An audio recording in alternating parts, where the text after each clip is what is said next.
Hello friends, how are you all. चलो अब हम लोग आ गए हैं, टाइम वेस्ट नहीं करेंगे, क्वेश्चन नंबर 7 पढ़ेंगे। 7.1 exercise class 9th NCERT book chapter 7 triangle, question number 7 ये रहा आपकी स्क्रीन पे। तो बोला गया है बेटा, A B is a line segment and P is its mid point. D and E are the points on the same side of a A B such that B A D equal to A B E और EPA equal to DPB, show that DAP congruent to EBP और AD equals to BE। चलिए, जो ये बोल रहा है भैया हम लोग कर ले रहे हैं। क्वेश्चन की कहानी तो सुन ली, अब क्वेश्चन का मतलब जानते हैं। यहां गिवन क्या दिया गया है?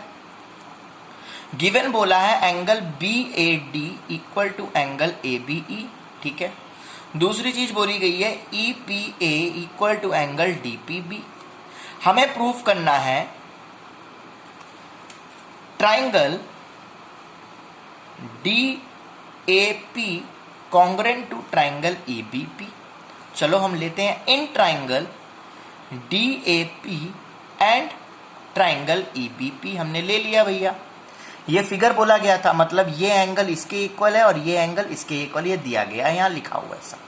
तो हमें DAP देखिएगा, DAP ध्यान से देखिए, D ये D है, ये DAP ये वाला ट्राइंगल, ठीक है। दूसरा क्या? EBP, EBP ये वाला ट्राइंगल कॉन्ग्रेंट करना है आपको।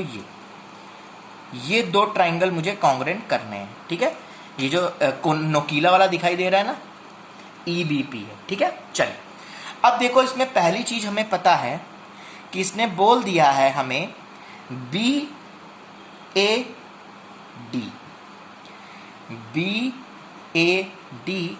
Equal to angle ABE। आप बोलोगे सर ये कैसे इक्वल है? देखो, अगर मैं बोलूं DAB बोलूं या इसको DAP बोलूं, देखो अगर मैं इस लेंथ को ऐसे लेके जाऊं या इस लेंथ को यहां तक लेके जाऊं, ये एंगल तो इक्वल ही रहेगा ना दोनों में, ये थोड़ी ना चेंज होगा एंगल। लेंथ आगे पीछे उससे कोई मतलब नहीं। तो मैं DAB बोलूं या DAP बोलूं, यहां लिख सकते हैं, ठीक है। तो मैं इसको BAD लिख सकता हूं, या फिर देखो यहां पर मैं BAD लिखूं या फिर मैं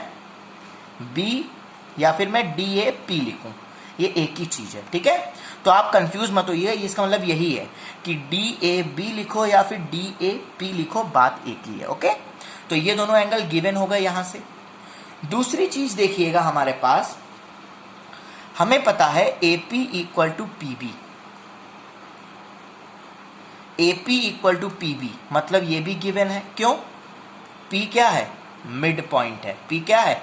मिड पॉइंट है, ये क्वेश्चन में हमें दिया था, राइट। P क्या है? मिड पॉइंट है, ये हमें क्वेश्चन में इन्होंने दिया था, ओके। अब देखिएगा ध्यान से, तीसरी चीज हमें नहीं मिल रही है। हमें ये एंगल और ये एंगल आधा आधा इक्वल आ रहा है, लेकिन ये बीच वाला एंगल वैकेंट हो रहा है भैया। अगर हमें ये पूरा एंगल इक्वल मिल जाए, मतलब ये देखो DPA मिल जाए पूरा पूरा ऐसे, है ना, ये वाला, और हमें क्या मिल जाए, देखो फिर से बता रहा हूं मैं, हमें DPA मिल जाए और हमें EPB मिल जाए, ये वाला एंगल। तो ये दोनों में कॉमन आ रहा है P एंगल। तो ये कैसे करेंगे? देखो, अगर मैं लूं, वी नो, हमें पता है triangle EPA equal to angle EPA angle DPB के इक्वल है, मतलब ये वाला एंगल ये वाले एंगल के इक्वल है, मतलब DPA इक्वल टू DPB है। अगर मैं इसमें ऐड कर दूं, ऐड बोथ साइड, समझिएगा ध्यान से, अगर मैं बोथ साइड पे DPE ऐड कर दूं, ये DPE बीच में एक्स्ट्रा आ रहा है एंगल, ये वाला DPE ये वाला एंगल देखो बीच में एक्स्ट्रा आ रहा है, इसमें और इसमें ऐड कर दूं, तो ये क्या बन जाएगा? देखिएगा ध्यान से, अगर मैं EPA में एंगल DPE प्लस कर दूं और एंगल DPB में प्लस कर दूं DPE, खुद देखिएगा ध्यान से, अगर मैं EPA की बात हो रही है पहले, अगर मैं EPA, ये जो E है, EPA में अगर मैं DPAE प्लस कर दूं तो ये बन जाएगा DPA, ठीक है भैया, DPA बन जाएगा, राइट। अगर मैं DPB में, देखिए DPB ये एंगल में अगर मैं DPE ये प्लस कर दूं तो ये पूरा ऐसे बन जाएगा, राइट। EPB ये बन जाएगा EPB। तो ये दोनों एंगल इस ट्राइंगल में आ रहे हैं, तो लिख सकते हैं DPA equal to angle EPB from equation 1। इस इक्वेशन 1 से आया था ये, देखिए, क्योंकि हमें ये एंगल आधे आधे मिल रहे थे, बीच में एक्स्ट्रा आ रहा था। तो हमें पता चल गया ASA क्राइटेरिया से triangle DAP congruent to triangle EBP हो जाएगा बेटा।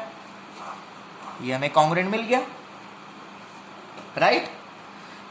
DAP EBP कॉन्ग्रुएंट मिल गया। अब हमें पता है, अब देखिएगा ध्यान से, हमें पता है अगर हमें ये दोनों ट्राइंगल कॉन्ग्रुएंट मिल गए तो हमें सेकेंड पार्ट में बोला गया है AD इक्वल टू BE। तो ये इसके करस्पॉन्डिंग साइड्स हैं, राइट। तो ये भी बाय CP CT से इक्वल हो जाएंगी, राइट। तो बेटा इसमें थर्ड चीज हमें नहीं दी गई थी, ये एंगल आधा आधा दिया था।